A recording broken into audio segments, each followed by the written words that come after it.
lónìí nípínlẹ̀ Ògùn nígbà tí ọkọ̀ agbépo kan gbiná lópòpónà Èkó sí Ìbàdàn. Àwọn ẹ̀ṣọ́ ojú pópó tí ìjọba àpapọ̀ yẹn Federal Road Safety Corps ni wọ́n fìdí ìṣẹ̀lẹ̀ àbádì hàn wípé ìṣẹ̀lẹ̀ àbádì ṣẹlẹ̀ ní òwúrọ̀ kùtùkùtù ní láago 5 òwúrọ̀ kí a tó dé afárá kan èyí tó wà nílùú Ṣàrà nípínlẹ̀ Ògùn. Agbẹnusọ àwọn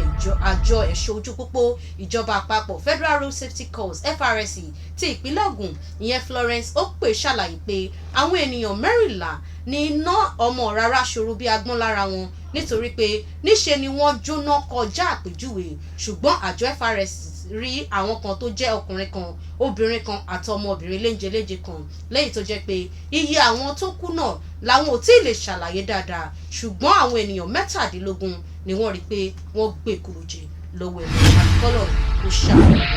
Ǹjẹ́ tó bá rí bẹ́ẹ̀, àwọn ọlọ́pàá ìpínlẹ̀ Ògùn ti tàkòtò ẹ̀ sóde pé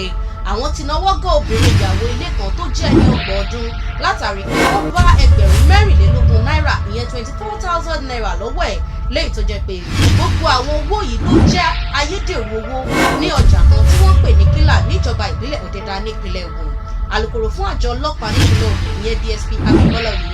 òun ló ti kó tọ̀rọ̀ ìsóde lórí wípé